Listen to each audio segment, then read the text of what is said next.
Alright guys, so welcome back to Gamer Today. Today we're going to be talking about a game that's actually very exciting. It's called Genshin Impact. Yeah, that name itself doesn't excite me either, but this game is pretty darn cool. If you've ever seen Zelda Breath of the Wild, which I will not show any content on this channel because Nintendo, yes, Nintendo likes to take everyone's monies, and also flag their content. But if you are interested in the similarities between Zelda Breath of the Wild and Genshin Impact, we're going to be talking about that in a separate video as well, but we will cover some of it in this video.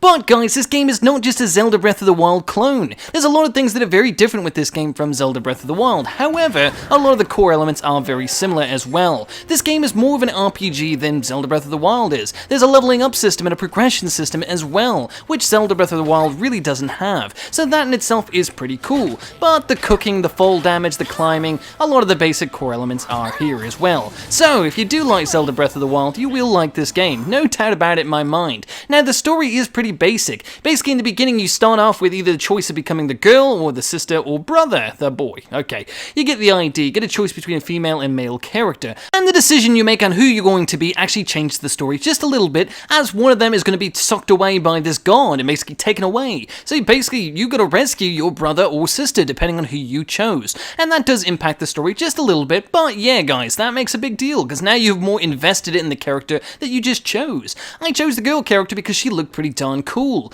And again, the voice actor sounded familiar to me. I don't know if it's the same voice actor from another MMORPG game that I played on the mobile for a little bit, I can't think of the name of it, but it's also made by the same company, so probably.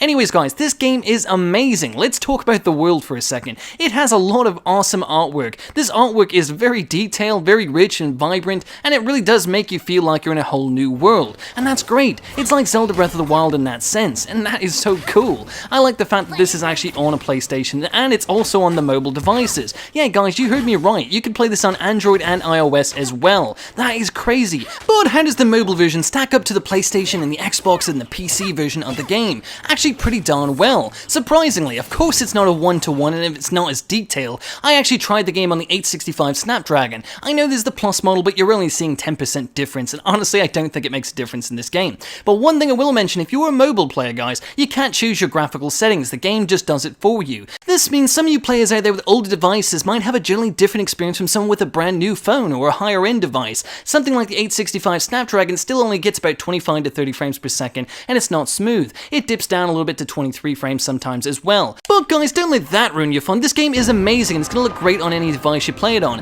I love the way it looks on the PS4 Pro. That's what you're seeing on screen right now. The graphics are stunning, the shadow work is amazing, the lighting is pretty cool, and there's some cool lighting effect in this game, and I really say it does add to the actual overall feel, as well as bloom effects and different special effects going on in the world and environment. It is so rich in detail, and that is pretty unheard of, especially on a smart device like a smartphone. You know, the iOS and Android can do quite a lot, but this game really pushes it to a whole new level. It's crazy. Think about Zelda Breath of the Wild in your pocket for free, and that's one thing we haven't talked about, guys. This game is free to play, and it's not constantly asking for money. That's the shocking part about it. These Chinese developers have actually been doing a good job of actually making games that don't ask for money all the time. It's got a loot box system, and guys, I don't know if you are aware, but in China, loot box systems have to tell you the probability that you're going to get something within the loot box. That means it's more fair than ever, and more fair than something like EA would make. So guys, this is pretty dang crazy. I think this is impressive. Now guys, one more thing we need to talk about, Zelda Breath of the Wild. Some of the enemies actually in this game look very similar and act very similar to those enemies in Zelda Breath of the Wild,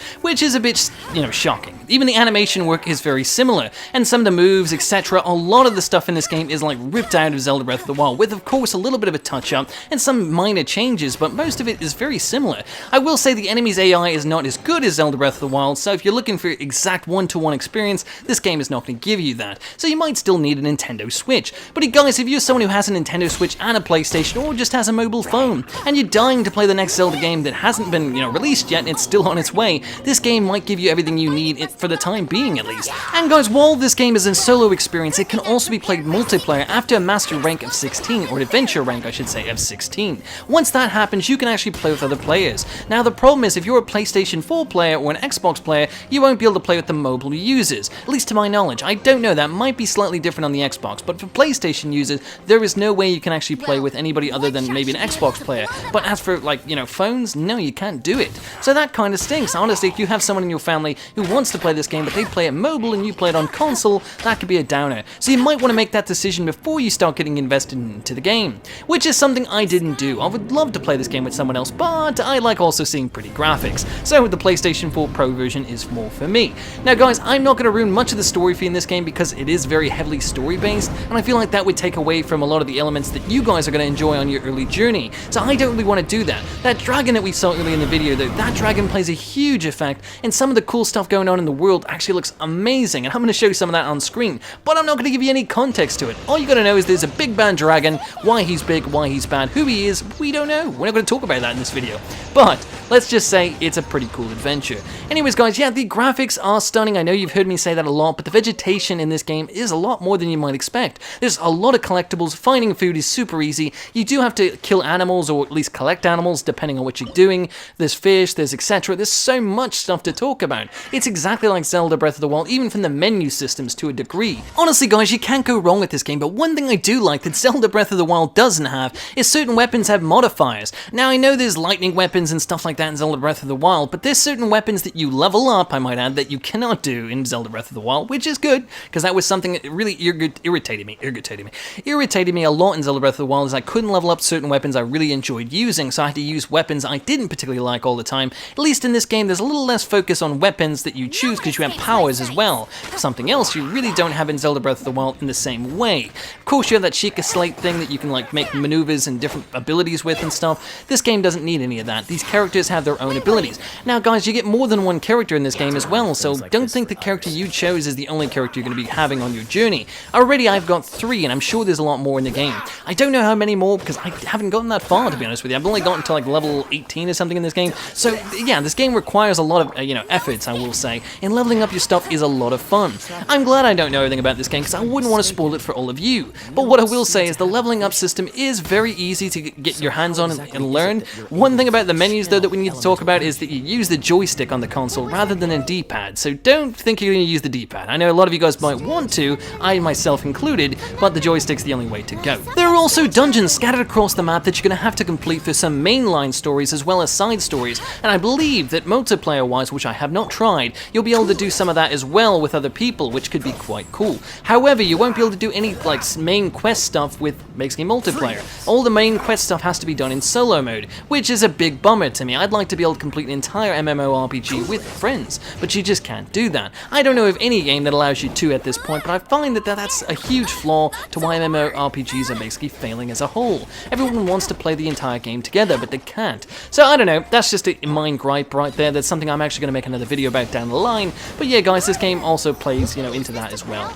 Anyways, so this game has a lot to offer. If you really like what you've seen in this video, I definitely recommend you play it. Again, it's free to play on all devices, and it really doesn't beg for money. You can enjoy this entire game without spending $1, and that in itself is pretty cool. It's Zelda Breath of the Wild to an extent, with a huge twist on the mechanics of the combat, which is good because the Zelda combat wasn't perfect. This actually gives you a little bit different combat system, and it's a little bit more fun. You have special powers, you have different things like that, and you feel like there's a lot to gain in this world that you just don't have in Zelda Breath of the Wild. Which brings me to one last major point that I enjoy about this game way more than I do about Breath of the Wild. The fact that I know what to do next. In Breath of the Wild, I was clueless some of the time, where I didn't know what I was supposed to do next in the world of basically Zelda. I had no clue what to do. And some points I'd find myself running around and it was cool and all, but then sometimes I'm like, what am I supposed to be doing? And I'd forget. In this game, it's kind of hard to do that because it's still an MMORPG at the end of the day. The quest can kind of be, hand-holding in some ways. You know where to go, there's a pathway, it kind of leads you to what you're supposed to do.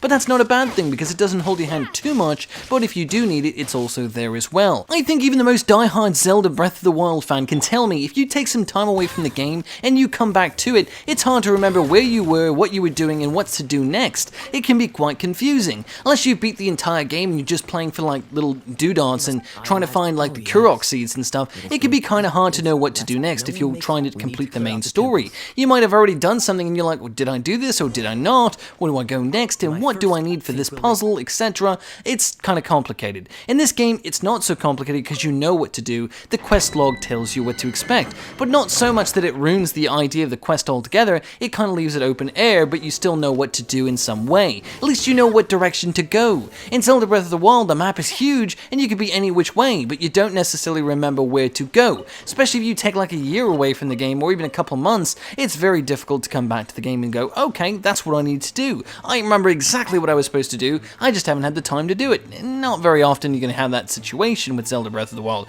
More than likely going to be like, oh god, where did I leave off? What do I do? What YouTube video to watch until I figure out where I was and what I was doing? And that's the big problem with Zelda Breath of the Wild. It does require a lot of time and attention, whereas this game can kind of be a breakaway title or can require all of your attention. It depends on the way you want to play it. You can play this game as well as Fortnite and a few other games, Rocket League, etc. Come to this game and, enjoy it. But likewise, guys, you could also make this game your main game, and I wouldn't blame you. It's a pretty darn good game. The title, Genshin Impact, is kind of lame, and it really doesn't tell you what the game is about, to my understanding anyway. Maybe I'll understand better down the line, I don't know. But for right now, to me, the title is kind of lame. And when you think about a video game, the title is kind of everything. Without the title being catchy or something that's going to impact your brain and say, hey, this is a game to play, you may skip it. That's why this video was made, because I want you guys not to skip this title. This is a very good game. Whether you played Zelda Breath of the Wild, whether you've really enjoyed that game or not, this game should be something you at least try.